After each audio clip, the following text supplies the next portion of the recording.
Kamu kafir. Kamu nggak kafir kalau kamu pacaran. Kamu nggak kafir kalau kamu mabuk-mabukan. Kamu nggak kafir kalau kamu mencuri. Tapi kamu kafir kalau kamu nggak sholat. Karena yang membedakan kita dengan orang kafir, itu adalah sholat. Gimana hukumnya? Kalau meninggalkan sholat tapi karena malas tetap meyakini kewajibannya. Para ulama berbeda pendapat. Al-Imam Malik bin Anas dan Imam Muhammad bin Idris Asy-Syafi'i mengatakan tidak dihukumi kafir, tetapi hanya diminta untuk taubat dan juga dihukumi fasik. Fa in taba, kalau memang taubat, sholat, ya selesai urusannya. Wa illa, kalau tidak mau taubat, tidak mau sholat, qatalnahu haddan. Assalamualaikum warahmatullahi wabarakatuh. Bismillah walhamdulillah, assalatu wassalamu ala rasulillah Sayyidina Muhammad ibn Abdillah wa ala alihi wa sahbihi wa mawalah. La hawla wa la quwwata illa billah, amma ba'da. Teman-teman dimanapun Anda berada, senang sekali pada kesempatan kali ini kita akan membahas beberapa hal yang penting yang ditanyakan oleh beberapa netizen melalui direct message ke akun Instagram kami. Pertanyaannya berikut ini.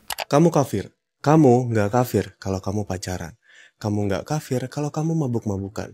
Kamu nggak kafir kalau kamu mencuri. Tapi kamu kafir kalau kamu nggak sholat. Karena yang membedakan kita dengan orang kafir, itu adalah sholat. Jadi kalau kamu pacaran, kamu mabuk, kamu mencuri, tapi kamu tetap sholat, kamu belum termasuk kafir. Tapi hal tadi itu sudah termasuk dosa besar juga ya. Diingat ya. Tapi kalau sudah kamu melakukan itu semua, terus kamu gak sholat, kamu lebih buruk dari kafir, apalagi sebutannya. Jadi seburuk apapun dirimu, jangan pernah tinggalkan sholat. Tapi juga jika sholatmu benar, kamu pasti tidak akan melakukan dosa-dosa besar yang tadi. Oke? Oke, barangkali yang dibacakan oleh mas-mas tadi secara cepat gitu ya, itu hadis dalam riwayat Imam Muslim, nomor hadisnya ada di 134.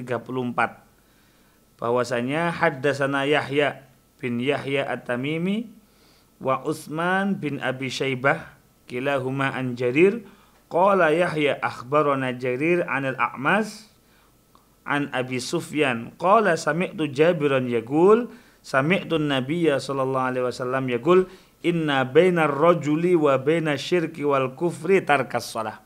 Bahwasanya antara seseorang dan kekufuran serta kesyirikan itu adalah meninggalkan sholat. Nah, ini zahirul hadis memang menyatakan demikian.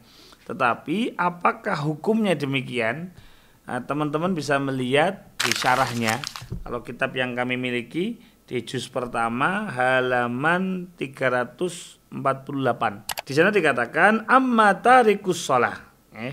Adapun orang yang meninggalkan sholat, maka fa in kana munkiran liwujubiha, kalau memang mengingkari kewajibannya, misal saya enggak usah sholat lah, saya enggak wajib sholat kok gitu. Alhamdulillah ya. Maka fahuwa kafirun bi ijma'il muslimin. Orang yang meninggalkan sholat dan meyakini bahwa sholatnya memang enggak wajib bagi dia, maka dia telah kafir. Ini sepakat para ulama. Kharijun min millatil Islam. Dia keluar dari Islam. Illa an yakuna qariba ahdin bil Islam walam yukhalitil muslimin muddatan yablughuhu fiha wujubu sholati alaih. Jadi kecuali kalau memang dia orang yang baru masuk Islam, baru sekali newbie, baru login, dia nggak tahu bahwa sholat itu wajib, nah, maka dikecualikan. Secara umum orang muslim yang sudah lama masuk Islam, tumbuh di dekat orang-orang yang tahu ilmu, meyakini sholat tidak wajib baginya, nah, maka dia tadi kafir, kharijun min millatil Islam. Wa in kana tarkuhu takasulan, kalau meninggalkannya karena malas, ma'atiqadihi wujubaha, dia meyakini kewajibannya tetapi malas, kama huwa halu katsirin minan nas, sebagaimana ini adalah kebiasaan atau keadaan kebanyakan orang di hari ini. Gimana hukumnya? Kalau meninggalkan sholat tapi karena malas tetap meyakini kewajibannya, faqad ikhtalafal ulama fihi, para ulama berbeda pendapat. Fadzahaba Malikun wasyafi'i rahimahumallah wal jamaahiru minas salaf wal khalaf. Al-Imam Malik bin Anas dan Imam Muhammad bin Idris Asy-Syafi'i dan mayoritas ulama-ulama salaf dan khalaf mengatakan, gimana? ila annahu la yakfur bal yafsuk wa yustatabu. Tidak dihukumi kafir, tetapi hanya diminta untuk tobat dan juga dihukumi fasik. Fa in taba, kalau memang tobat, sholat, ya selesai urusannya. Wa illa, kalau tidak mau tobat, tidak mau sholat, qatalnahu haddan, dibunuh tetapi sebagai had. Artinya apa? Kazani al-muhsan, seperti orang yang zina muhsan. Artinya apa? Dia dibunuh, ini tentu bukan di negara kita ya, ini secara umum, itu dibunuh dalam keadaan masih muslim. Walakin yuqtalu bisayf. Titik. Wa dhahaba jama'atun minas salaf. Beberapa ulama di mazhab salaf ila annahu yakfur. Ini kafir. Wa huwa marwiyun an Aliin ibni Abi Thalib. Dari Sayyidina Ali bin Abi Thalib karramallahu wajhah. Wa huwa ihda riwayatain an Ahmad bin Hanbal. Salah satu dua riwayat dari Ahmad bin Hanbal. Wa bihi qala Abdullah ibn Mubarak wa Ishaq bin Rahawiyah. Wa huwa wajhun li ba'di ashabi Syafi'i. Ini adalah sebagian pendapatnya mazhab Syafi'i. Jadi menurut Imam Ahmad bin Hanbal, ini meninggalkan sholat ini hukumnya kafir meskipun tetap meyakini kewajibannya. Pendapat ketiga, wa dhahaba Abu Hanifah wa jama'atun min ahli al-Kufah wal Muzanni sahibu Syafi'i annahu la yakfur wa la yuqtal bal yu'azzar. Tidak dihukumi kafir, tidak dibunuh tetapi ditakzir saja, wa yuhbas hatta yusalliya. Kemudian ditahan sampai dia mau sholat. Artinya, apakah orang yang meninggalkan sholat ini auto kafir? Ada perbedaan pendapat di antara ulama. Kalau meninggalkannya memang karena tidak meyakini kewajiban sholat, semua ulama sepakat itu kafir. Kalau meninggalkannya karena malas, tetap meyakini kewajibannya, maka khilaf antara para ulama. Nah, tetapi begini teman-teman, kami khususnya yang ngaji di mazhab Syafi'i di Indonesia lebih memilih pendapatnya Imam Syafi'i dalam hal ini. Kenapa? Begini, sebagaimana kita tahu, sebagian besar orang yang meninggalkan sholat di Indonesia, saya yakin insya Allah kebanyakan karena malas. Jadi meskipun meninggalkan sholat, tapi masih meyakini kewajiban sholat, betul? Maka kata Imam Syafi'i yang semacam ini tidak dihukumi kafir. Meskipun dosa besar, setuju. Meskipun hukumannya berat, setuju. Tetapi tidak dihukumi kafir. Kenapa?